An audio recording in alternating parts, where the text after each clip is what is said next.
Morning students. मैं कल के वीडियो से दिए हुए एक्सप्लेनेशन के आगे आज का टॉपिक आगे शुरू कर रहा हूँ। कल जहाँ तक हमने वीडियो में डिस्कस किया था उससे ये कंक्लूजन निकला था कि sine theta is equal to 1 upon cosec theta और 1 upon sine theta is equal to cosec theta.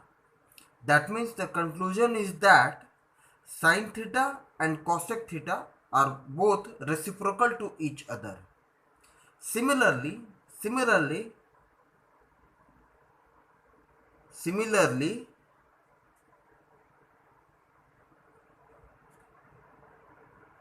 we can say that cos theta is equal to 1 upon sec theta or 1 upon cos theta is equal to sec theta. That means cos theta and sec theta are reciprocal to each other. Also, this one is first point, this one is second point, and I am now writing the third point,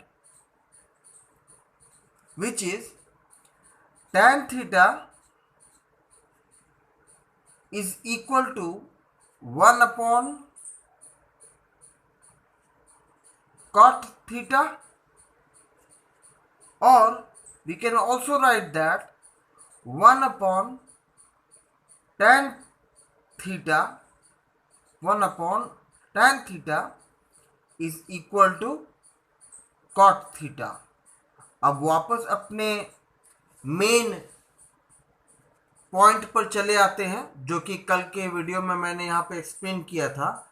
now from the discussion given over here, यहाँ पे दिया हुआ जो भी explanation है, अगर इसको compare करें तो हमारा बात बहुत ही ईजिली प्रूफ हो जाता है कि why sine theta and cosec theta are reciprocal to each other, cos theta and sec theta are reciprocal to each other. Also, tan theta and cot theta are reciprocal to each other. Okay? अब यहाँ आपका ये discussion खत्म होता है कि जितने भी ट्रिग्नोमेट्रिक रेशियोज हैं, 6 हैं, 1 2 3 4 5 6, ये सारे के सारे ट्रिग्नोमेट्रिक रेशियोज कहाँ से बने हैं? ये सब ट्रिग्नोमेट्रिक रेशियोज एक राइट एंगल ट्रायंगल में मौजूद तीनों साइड में से किसी दो साइड को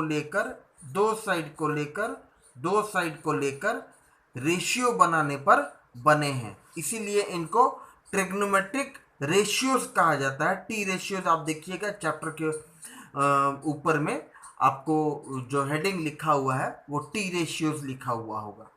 ठीक है, तो अब हमारा यहाँ पे ये डिस्कशन खत्म होता है कि ट्रिग्नोमेट्रिक रेशियोज क्या क्या होते हैं, उनका आपस में रिलेशन क्या है, किस ट्रिग्नोमेट्रिक रेशियो को लेंगे तो राइट एंगल ट्रायंगल के किस दो साइड का रेशियो बनाया जाएगा.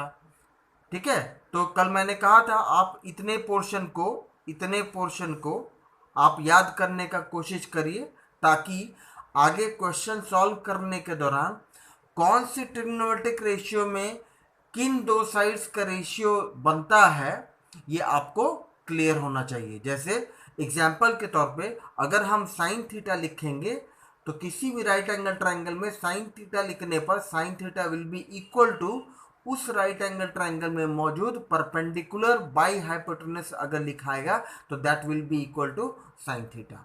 ठीक है, सिमिलरली बाकी का 6 रेशियोज भी वैसा ही होगा. लेकिन इतना तो क्लियर है ना कि इन 6 ट्रिग्नोमेट्रिक रेशियोज में किसी भी एक को अगर लिखेंगे तो उसका इक्विवेलेंट वैल्यू उस राइट एंगल ट्रायंगल में मौजूद तीनों साइड में से किसी ना किसी दो साइड के बीच का रेशियो होगा। ये क्लियर हो गया। अब ये टॉपिक यहाँ पर एंड होता है। नाउ आपके बुक में आगे जो एक्सप्लेनेशन लिखा है, ये देखिए मैंने आज के डेट में डाला है ना। आज के डेट का हमारा नया डिस्कशन जो है ना, इस नए डिस्कशन में हम लोग शुरू जो चीज़ करने जा रहे हैं वो उसको in short they are called as trigonometric formulas, और you can say that they are trigonometric identities, है ना, कि किस ट्रिग्नोमेट्रिक रेशियोज को साथ में लेने पर क्या कॉम्बिनेशन फार्मूले का बनता है, उस फार्मूले को कहाँ कैसे इम्प्लीमेंट करेंगे, ये आगे का हमारा डिस्कशन होगा। ठीक है। तो जो पहला पॉइंट आता है वो देखिए मैं यहाँ पे लिख रहा हूँ, है ना। एक चीज़ चेक करिएगा, आपके बुक में थ्योरम 1 करके एक डायग्राम बना हुआ है जो कि इस तरह का डायग्राम है ना। एक राइट एंगल ट्रायंगल बना हुआ है, उसमें 3 परपेंडिकुलर्स ड्रॉ किए हुए हैं, है ना। एक ऐसा ड्रॉ किया हुआ है, एक परपेंडिकुलर छोटा है, फिर उसके बाद एक डॉटेड लाइन से ड्रॉ किया हुआ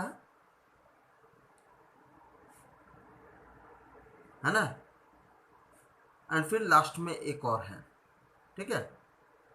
तो इस पूरे डिस्कशन में जो इस थ्योरम में क्या चीज़ बताने का कोशिश किया जा रहा है वो मैं आपको शॉर्ट में बता दे रहा हूँ, क्योंकि उसके थ्योरम को प्रूफ में एक चीज़ को इस्तेमाल किया गया है, ट्रायंगल्स को सिमिलर किया गया है।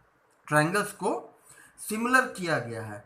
तो ट्रायंगल सिमिलर करने के लिए जो एक्सप्लेनेशन है ये आपको इसी क्लास में आगे के चैप्टर्स में आपको पढ़ना है। पर क्योंकि सिमिलर ट्रायंगल्स आप पढ़े नहीं हैं, इसलिए उसमें जो मौजूद डिस्क्रिप्शन है वो आपको अभी समझाना पॉसिबल नहीं होगा, है ना। तो बेहतर होगा कि हम उसके बजाय हम इस तरह के डिस्कशन को शामिल करें जो कि हमारे काम आएगा।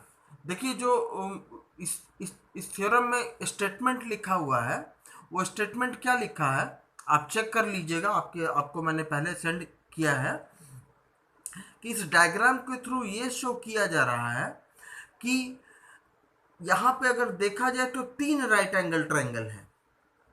3 राइट एंगल ट्रायंगल आपके बुक में जो डायग्राम बना हुआ है वो इस तरह का बना हुआ है। मैं भी उसी तरह का डायग्राम बना रहा हूँ ताकि आपको कंफ्यूजन जनरेट ना हो, है ना। यहाँ पे इन पॉइंट्स का नाम PQABC, है ना, RS करके लिखा हुआ है। ठीक है। आप अपने बुक के डायग्राम से कंपेयर कर लीजिएगा, ये डायग्राम मैं आपको सेंड कर दूंगा। ठीक है। तो इस डायग्राम के थ्रू जो थ्योरम हमको प्रूफ करने के लिए कहा जा रहा है, अगर इस डायग्राम में देखें तो एक्चुअली में 3 राइट एंगल ट्रायंगल है। One is APQ, another is ACB and third one is ARS। ये तीनों राइट एंगल ट्रायंगल है, और जो डायग्राम में एंगल थीटा बनाया हुआ है वो वर्टेक्स A पर बनाया हुआ है एंगल थीटा। ठीक है। तो इस थ्योरम में हमको क्या प्रूफ करना है, जो चीज़ प्रूफ करना है उसके पहले एक छोटा सा डिस्कशन करना चाहूँगा आपके साथ। उस थ्योरम को एक्सप्लेन करने के पहले, इस थ्योरम को एक्सप्लेन करने के पहले आपके बुक में ये थ्योरम 1 करके लिखा हुआ है ना। आपके बुक में ये थ्योरम 1 करके लिखा हुआ है, बट मैं स्टेटमेंट नहीं लिख रहा हूँ, बस आपको थ्योरम में क्या कह रहा है वो आपको एक्सप्लेन कर दे रहा हूँ। आप बुक में पढ़ के भी उसको समझ पाइएगा। बाकी इस वीडियो के थ्रू आप कंसेप्ट को समझने की कोशिश करिएगा, है ना। देखिए स्टेटमेंट है कि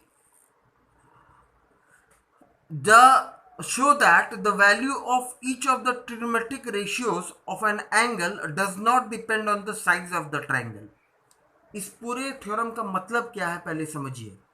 अब मान लीजिए अगर इस APQ में अगर हम एग्जाम्पल के तौर पे साइन थीटा अगर लिखें तो साइन थीटा लिखाएगा perpendicular by hypotenuse. Perpendicular theta के सामने वाला साइड, 90 डिग्री के सामने वाला साइड हाइपोटेनस, तो लिखाएगा PQ by AP।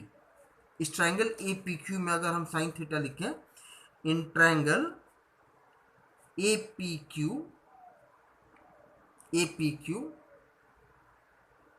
Sign theta is equal to, sine theta का फॉर्मूला पीछे हम लोग क्या पढ़े हैं, परपेंडिकुलर बाय हाइपोटेनस। तो इस ट्रायंगल ए पी क्यू में थीटा के सामने वाला साइड कौन सा है, पी क्यू, तो ये परपेंडिकुलर हुआ। 90 डिग्री के सामने वाला साइड कौन सा है, ए पी, ये हाइपोटेनस हुआ। तो साइन थीटा लिखाएगा परपेंडिकुलर बाय हाइपोटेनस, जो कि आगे हम परपेंडिकुलर और हाइपोटेनस का वैल्यू पुट करें तो साइन थीटा लिखाएगा P Q by A P. ठीक है, ये ट्रायंगल ए पी क्यू का साइन थीटा का वैल्यू हुआ, ये ट्रायंगल ए पी क्यू का साइन थीटा का वैल्यू हुआ परपेंडिकुलर बाई हाइपोटेनस। इस ट्रायंगल का लिए परपेंडिकुलर बाई हाइपोटेनस, तो P Q by A P. ऐसे ही ट्रायंगल ए सी बी का भी आएगा, ए आर एस का भी आएगा। तो अगर ट्रायंगल ए सी बी का लिखें, in triangle A C B, यहां पे अगर साइन थीटा लिखें, in triangle A C B, अगर इस ट्रायंगल ए सी बी के लिए साइन थीटा लिखें, क्योंकि उसके लिए भी थीटा एंगल सेम है, चेक करके देख लीजिए, इस ट्रायंगल के लिए भी थीटा एंगल वही एंगल है जो ए पी क्यू के लिए है, तो थीटा तो वही है। तो थीटा के सामने वाला साइड इस ए सी बी में क्या हो जाएगा, बी सी। थीटा के सामने वाला side B C, triangle A C B का बात कर रहे हैं। ए सी बी में थीटा के सामने वाला साइड कौन सा है, बी सी, और 90 डिग्री के सामने वाला साइड कौन सा है, ए सी। तो यहां पे अगर साइन थीटा लिखाएगा तो लिखाएगा B C by A C. Similarly in triangle A R S, in triangle A R S, अगर इस बड़े वाले, सबसे बड़े वाले ट्रायंगल के लिए साइन थीटा का वैल्यू लिखाएगा तो थीटा तो इस ट्रायंगल के लिए भी वही है जो वर्टेक्स ए पर है। इस ट्रायंगल ए आर एस में जो थीटा है वो वही एंगल है जो बाकी दोनों ट्रायंगल्स के लिए थीटा था। वर्टेक्स ए पे बनाया हुआ एंगल ए आर एस में वर्टेक्स ए पे एंगल है theta.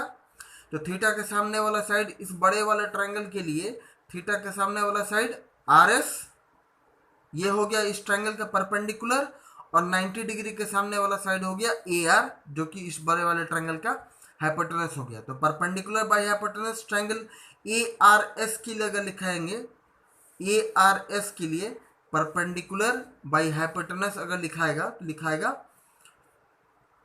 Are S by A R. अब थ्योरम क्या कह रहा है, थ्योरम कह रहा है कि ये तीनों वैल्यू, चाहे ट्रायंगल का साइज कोई भी हो, मतलब राइट एंगल ट्रायंगल कैसा भी हो, अगर थीटा एंगल सेम है तो थीटा एंगल सेम होने पर किसी भी राइट एंगल ट्रायंगल, 2 ट्रायंगल हो, 3 ट्रायंगल हो, 4 ट्रायंगल हो, अगर चारों ट्रायंगल का अक्यूट एंगल कॉमन है, अक्यूट एंगल तीनों ट्रायंगल का कॉमन है, तीनों ट्रायंगल का अक्यूट एंगल कॉमन है, वर्टेक्स ए पर एंगल थीटा, अगर ऐसा है तो साइन थीटा इन तीनों ट्रायंगल्स के लिए अलग अलग निकालेंगे भी तो भी सॉल्व करने पर ये सारा रेशियोज का वैल्यू इक्वल आएगा, they will all become equal. यही इस थ्योरम का कंक्लूजन है, यही इस थ्योरम का कंक्लूजन है।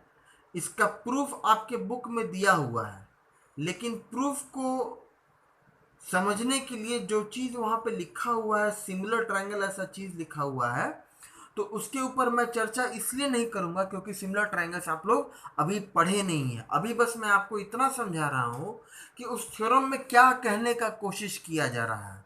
उस थ्योरम में ये कहने का कोशिश किया जा रहा है कि number of right angle triangles 2 हो, 3 हो, 4 हो, चाहे 50 हो, उन सारे राइट एंगल ट्रायंगल्स का साइज कुछ भी हो, लेकिन अगर उनका एंगल थीटा कॉमन है तो थीटा कॉमन होने पर उन सारे राइट एंगल ट्रायंगल्स का अगर साइन थीटा निकाला जाएगा तो साइन थीटा निकालने पर सारे साइन थीटा वैल्यूज का मैग्नीट्यूड सेम होगा, क्योंकि याद रखिएगा ध्यान रखिएगा, एक बहुत ज़रूरी बात मैं आपको कह रहा हूं।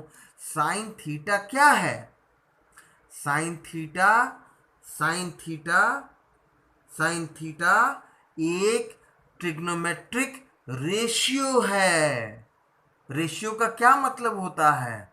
रेशियो किसी भी फ्रैक्शन का सिंपलेस्ट फॉर्म होता है, स्टैंडर्ड फॉर्म होता है। मतलब सिंपलेस्ट और स्टैंडर्ड फॉर्म, जैसे ही किसी फ्रैक्शन को हम सिंपलेस्ट फॉर्म कहेंगे तो वो फ्रैक्शन कन्वर्ट हो जाएगा रेशियो में, और इस जैसे ही हम कहेंगे कि वो सिंपलेस्ट फॉर्म में है, उसी वक्त ये बात क्लियर हो जाएगा कि उस रेशियो में मौजूद न्यूमरेटर और डिनोमिनेटर का कोई भी कॉमन डिवाइजर नहीं होगा।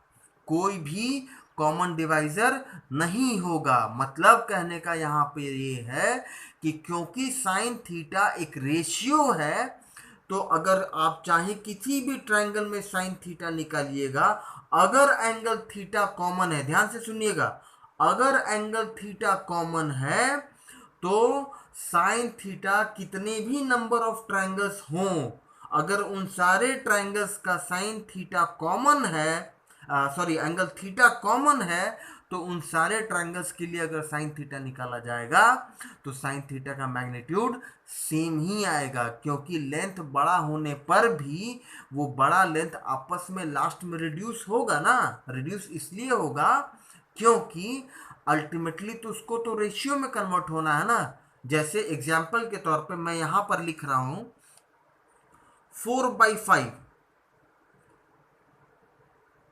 ये एक ऐसा फ्रैक्शन है जिसका न्यूमरेटर और डिनोमिनेटर ये दोनों अपने सिंपलेस्ट फॉर्म में है, क्योंकि 4 और 5 का कोई भी कॉमन डिवाइजर नहीं है। जिसका मतलब ये है कि 4 और 5 को कोई भी एक ऐसा नंबर कॉमन नहीं है जो 4 को भी डिवाइड कर सके और 5 को भी डिवाइड कर सके, अदर देन 1। केवल 1 ही एक ऐसा नंबर है जो 4 और 5 दोनों को डिवाइड कर सकता है। इसलिए हम कह सकते हैं कि 4/5 जो है ये एक ऐसा फ्रैक्शन है, 4/5 एक ऐसा फ्रैक्शन है जो अपने सिंपलेस्ट फॉर्म में है, अपने सिंपलेस्ट फॉर्म में है। सिंपलेस्ट फॉर्म में होने का मतलब ये है कि इनके बीच में कोई भी कॉमन डिवाइजर नहीं है अदर देन 1। मतलब एक चौथा 1 ही ऐसा नंबर है जो 4 को भी डिवाइड कर सकता है और 5 को भी डिवाइड कर सकता है कंप्लीटली। ठीक है, तो कह सकते हैं ना कि 4/5 एक सिंपलेस्ट फॉर्म में मौजूद फ्रैक्शन है, इसीलिए 4/5 एक रेशियो भी है। तो वी कैन राइट 4/5 एज 4:5। ठीक है, अब इसका एक अलग एग्जाम्पल लेते हैं। ठीक है, हम लिखते हैं 24/30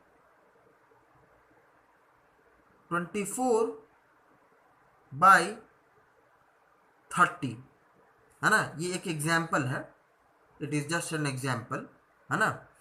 24/30 भी एक फ्रैक्शन है, लेकिन ये फ्रैक्शन ऐसा फ्रैक्शन है जो अपने सिंपलेस्ट फॉर्म में नहीं है।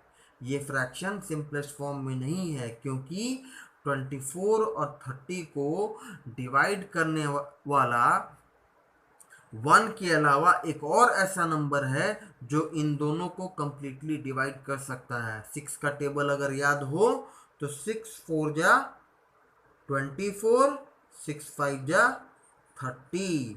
दैट मीन्स 24/30 अपने सिंपलेस्ट फॉर्म में था नहीं। ये अब दोनों एक 24 और 30 कॉमन डिवाइजर 6 से डिवाइड होने के बाद बच गया 4 और 5। अब ये जो है 4/5 इनका कोई भी कॉमन डिवाइजर नहीं है अदर देन 1। तो अब 4/5 जो कहेंगे हम कहेंगे कि ये सिंपलेस्ट फॉर्म में है। ठीक है, तो ये भी एक रेशियो होगा, लेकिन ये रेशियो नहीं होगा, ये एक फ्रैक्शन है, ये सिंपलेस्ट फॉर्म में नहीं है। जबकि रेशियो हमेशा सिंपलेस्ट फॉर्म में होता है, मतलब उनका आपस में कोई भी कॉमन डिवाइजर न्यूमरेटर और डिनोमिनेटर का नहीं होता है अदर देन 1। अब आते हैं अपने बात पर, ये बात हम क्यों कहें, ये बात हम क्यों कहें? ये कहने के लिए कि रेशियो में मौजूद दोनों कैरेक्टर्स न्यूमरेटर और डिनोमिनेटर का कॉमन डिवाइजर नहीं होता है अदर देन वन। तो हम चाहे sine theta triangle A P Q में निकालें, या sine theta triangle A C B में निकालें, या sine theta triangle A R S में निकालें, एक्चुअली में ये साइन थीटा, ये साइन थीटा, ये साइन थीटा, ये तीनों क्या है? ये तीनों ट्रिग्नोमेट्रिक रेशियो है। इसका मतलब है यहाँ पे हो सकता है पी क्यू और ए पी, बी सी और ए सी, आर एस और ए आर का वैल्यूज अलग अलग हो सकता है, लेकिन जैसे ही यहाँ पे वैल्यूज पुट होगा, ये जैसे एग्जाम्पल के तौर पे समझिए, डायग्राम में आप चेक कर सकते हैं, पी क्यू से बड़ा है बी सी और बी सी से भी बड़ा है आर एस, ए पी से बड़ा है ए सी और ए सी से भी बड़ा है ए आर। इसका मतलब कह सकते हैं कि P Q by A P से बी सी बाई ए सी एक बड़ा फ्रैक्शन होगा, क्योंकि बी सी और ए सी का वैल्यू पी क्यू और ए पी से ज़्यादा है। सिमिलरली बी सी और ए सी से are S by A are का वैल्यू ज़्यादा होगा। डायग्राम में चेक करके देख लीजिए, बी सी से आर एस का वैल्यू ज़्यादा है और ए सी से ए आर का वैल्यू ज़्यादा है।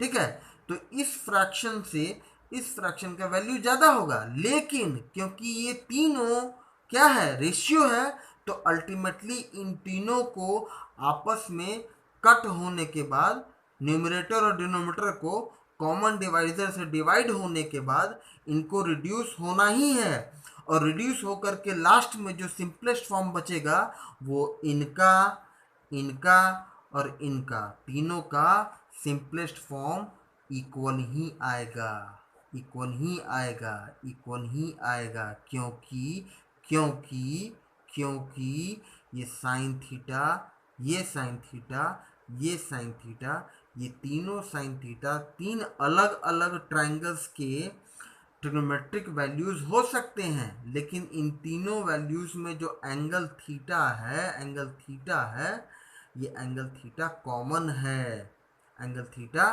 कॉमन है। ठीक है, एंगल थीटा कॉमन होने पर इन तीनों ट्रायंगल्स में जब सेम ट्रिग्नोमेट्रिक रेशियो निकालिएगा तो सेम ट्रिग्नोमेट्रिक रेशियोज का वैल्यू इक्वल ही आएगा। यही इस थ्योरम में समझाने का कोशिश किया जा रहा है। प्रूफ वहाँ पे आपके बुक में डायग्राम में लिखा हुआ है। जैसे साइन थीटा का वैल्यू सेम आएगा, वैसे ही कॉस थीटा का भी वैल्यू इस तीनों ट्रायंगल में निकालेंगे तो सेम ही आएगा। टैन थीटा का वैल्यू तीनों ट्रायंगल में similarly cos theta tan theta का वैल्यू भी इक्वल ही आएगा। ठीक है, साइन थीटा कॉस थीटा का मतलब इक्वल आएगा, मतलब कॉस थीटा का वैल्यू इन तीनों ट्रायंगल्स में निकालेंगे तो कॉस थीटा तीनों ट्रायंगल्स में अलग अलग निकलेगा, बट निकलेगा अलग अलग, लास्ट में रिड्यूस होके इनका भी वैल्यू इक्वल ही आएगा। टैन थीटा अगर इन तीनों ट्रायंगल्स के लिए निकाला जाएगा तो टैन थीटा भी एक ट्रिग्नोमेट्रिक रेशियो है, एंगल थीटा कॉमन है, इन तीनों ट्रायंगल्स का एंगल थीटा कॉमन है, तो जब टैन थीटा निकालेंगे परपेंडिकुलर बाय बेस, इन तीनों ट्रायंगल्स के लिए परपेंडिकुलर बाय बेस निकालेंगे, तो क्योंकि टैन थीटा भी एक ट्रिग्नोमेट्रिक रेशियो है तो तीनों ट्रायंगल्स का angle theta, acute angle theta common है, तो इन तीनों ट्रायंगल्स के लिए टैन थीटा का निकाला वैल्यू भी इक्वल आएगा। यही इस थ्योरम में समझाने का प्रयास किया जा रहा है। तो क्योंकि साइन थीटा इक्वल आएगा तो कोसेक थीटा भी इक्वल आएगा, अगर कॉस थीटा इक्वल आएगा तो उसका रेसिप्रोकल सेक थीटा भी इक्वल आएगा, अगर टैन थीटा इक्वल आएगा तो उसका रेसिप्रोकल कॉट थीटा भी इक्वल ही आएगा। ठीक है, ध्यान में रखिएगा, एक बात ध्यान में रखना है, ये सारी संभावनाएं कब हैं?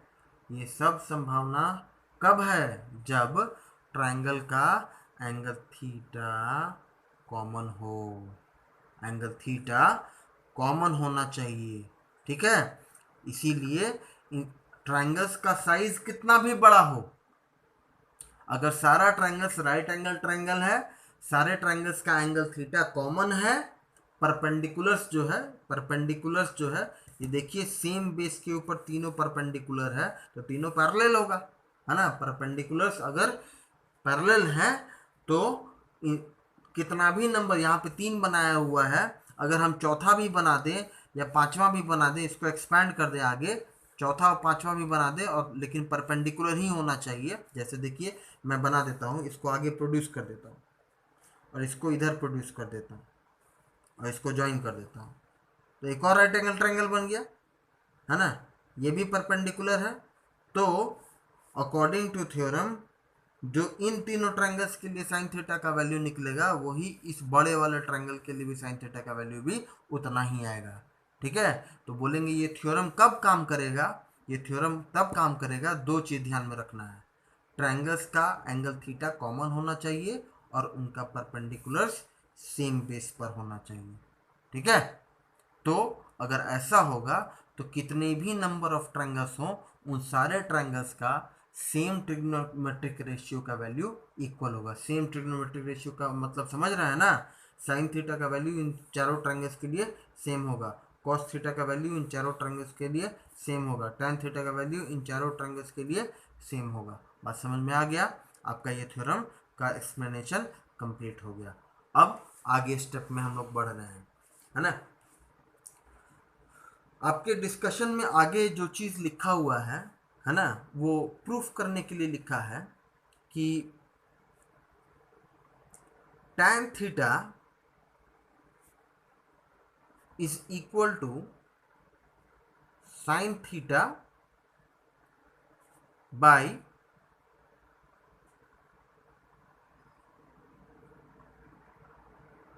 Cos theta. हमको ये प्रूफ करना है।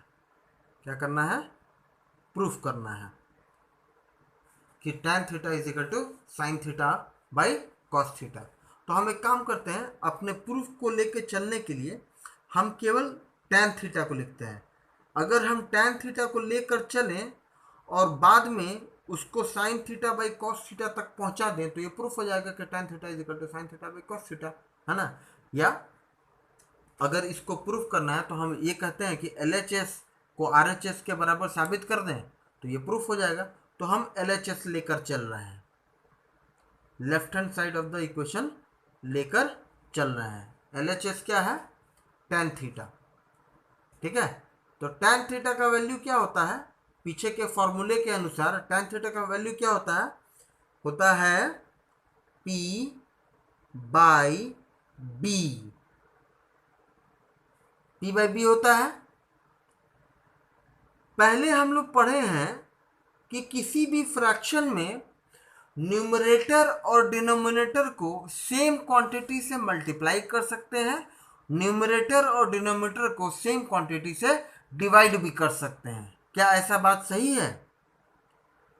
ऐसा बात सही है कि किसी फ्रैक्शन में न्यूमरेटर और डिनोमिनेटर को सेम नंबर से मल्टीप्लाई भी कर सकते हैं और सेम नंबर से दोनों को डिवाइड भी कर सकते हैं। मतलब एक ही नंबर से अगर न्यूमरेटर को डिवाइड करें तो उसी नंबर से हम डिनोमिनेटर को भी डिवाइड कर सकते हैं। ऐसा फ्रैक्शन का रूल है। न्यूमरेटर को अगर किसी नंबर से मल्टीप्लाई करें तो डिनोमिनेटर को भी उसी नंबर से मल्टीप्लाई करेंगे, तभी वो इक्विवेलेंट होगा या इक्विलिब्रियम में रहेगा। तो यहाँ पे P बाई B में P को भी हम H stands for hypotenuse, P को हम H से डिवाइड कर देते हैं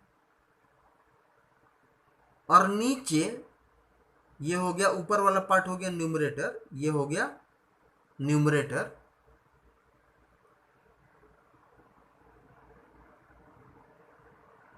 बाय नीचे पहले से डिनोमिनेटर में क्या था? B। तो क्योंकि ऊपर में P को हम किससे डिवाइड किए हैं? हाइपोटेनस H से। राइट एंगल ट्रायंगल का परपेंडिकुलर और बेस है, एक और साइड क्या होता है? हाइपोटेनस होता है ना। तो परपेंडिकुलर को हम हाइपोटेनस से डिवाइड कर दिए। तो क्योंकि इक्विलिब्रियम मेंटेन करना है, तो जिस नंबर से परपेंडिकुलर को डिवाइड किए हैं उसी से ना हम बेस को भी डिवाइड करेंगे। तो बेस को भी हम हाइपोटेनस से डिवाइड कर देते हैं, बेस को भी हाइपोटेनस से डिवाइड कर देते हैं।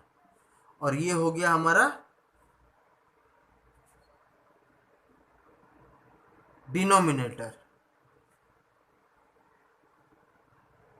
ठीक है, P P by H numerator, B by H denominator.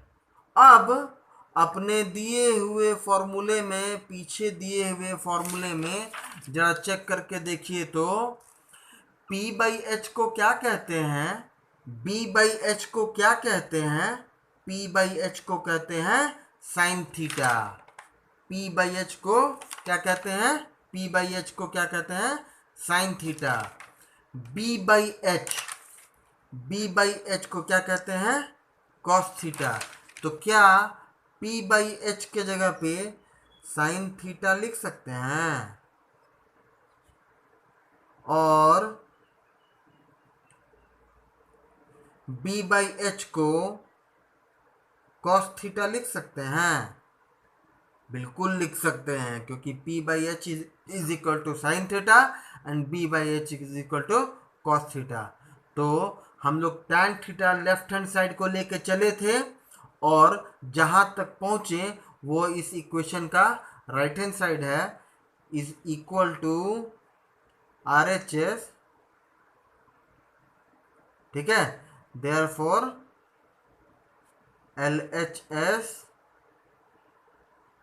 is equal to RHS, hence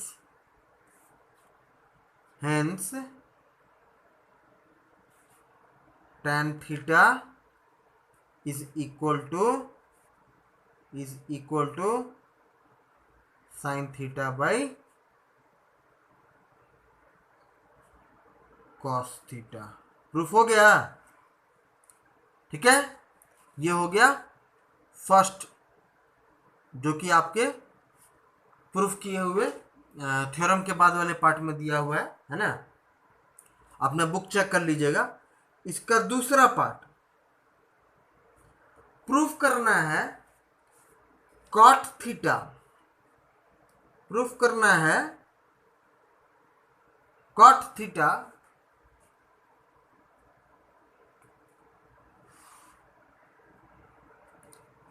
proof करना है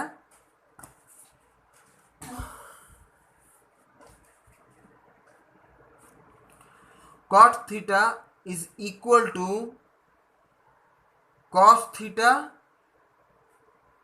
बाय साइन थीटा। ये हम लोग को प्रूफ करना है, या प्रूफ करने के बाद आगे हम लोग इसको इस्तेमाल भी करेंगे।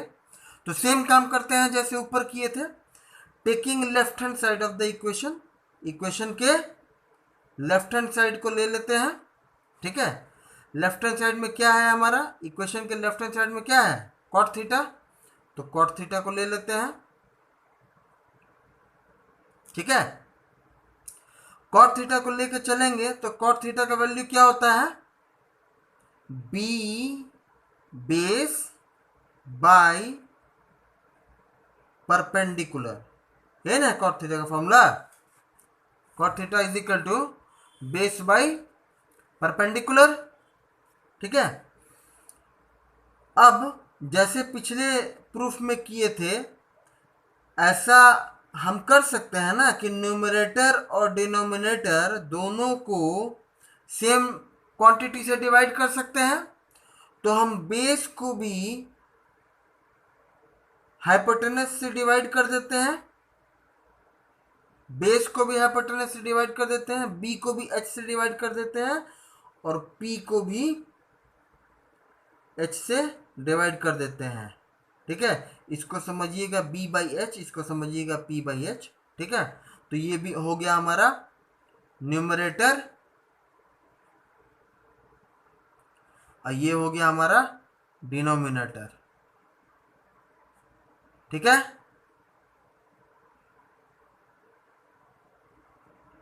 ठीक है, तो B बाई एच और P बाई एच, तो अपने अगर हम लोग पुराने फॉर्मूले में जाएं वापस, तो B बाई एच जरा चेक करके देखा जाए भाई। B बाई एच किसको कहते हैं, cos theta. P by H किसको कहते हैं, साइन थीटा।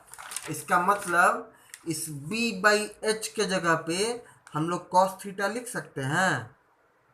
फॉर्मूला में बी बाई एच का मतलब क्या होता है, base by hypotenuse. Right angle triangle में बेस बाई हाइपोटेनस जिस रेशियो को कहा गया है उस रेशियो का नाम है कॉस थीटा। वैसे ही परपेंडिकुलर बाई हाइपोटेनस जिस ट्रिग्नोमेट्रिक रेशियो के जगह पे लिखा जाएगा वो लिखाएगा साइन थीटा। अब देखिए ये हमारे इक्वेशन का राइट हैंड साइड है, that means it is equal to right hand side of the equation. ठीक है, RHS therefore LHS is equal to RHS, hence cot theta is equal to cos theta by sin theta। ठीक है, हो गया हमारा ये second part भी proof हो गया। Now coming to the third part, इसको प्रूफ करने के लिए बहुत ज़्यादा ट्रिग्नोमेट्री लगाने की ज़रूरत नहीं है ना। एक लाइन केवल कहा जाएगा, सारा थ्योरम चारों खाने चित हो जाएगा। ध्यान से देखिएगा, थर्ड पार्ट कह रहा है tan थीटा इंटू, यहाँ पे पॉइंट का मतलब मल्टीप्लीकेशन है, सॉरी थीटा छूट गया, tan theta into cot theta is equal to 1 होता है। हम इसको ज़्यादा प्रूफ नहीं करेंगे, प्रूफ भी कर सकते हैं लेकिन प्रूफ करने की ज़रूरत नहीं, वो तो आपके बुक में लिखा ही हुआ है। आप ज़्यादा इजीली tan थीटा की जगह पे sin theta by cos theta लिखिए, इंटू cos थीटा की जगह पे cos theta by sin theta लिखिए। cos थीटा कैंसिल हो जाएगा, sin थीटा कैंसिल हो जाएगा, तो ऊपर नीचे कुछ नहीं बचेगा, ऊपर भी 1 नीचे भी 1, 1/1 इज इक्वल टू 1, तो प्रूफ हो जाएगा। लेकिन हम इतना नहीं कहेंगे, है ना, हम सीधा कह देते हैं tan थीटा का रेसिप्रोकल है cot थीटा। ये तो पीछे पढ़े हैं ना, पढ़े हैं, याद करिए याद करिए याद करिए याद करिए। साइन थीटा का reciprocal cosec theta, cos theta का reciprocal sec theta, tan theta का रेसिप्रोकल cot थीटा। वैसे ही और नीचे आ जाइए, 1/cosec theta is equal to sine theta, 1/sin theta is equal to cosec theta, cos theta is equal to 1/sec theta. ये सब बताए हैं ना, तो इसका मतलब कौन किसका रेसिप्रोकल है ये पता है हमको। अब हम लोग थोड़ा सा पीछे क्लास में चलते हैं, है ना। पीछे क्लास में एक आइडेंटिटी पढ़े थे, मल्टीप्लिकेटिव इनवर्स। मल्टीप्लिकेटिव इनवर्स उसका मतलब क्या था?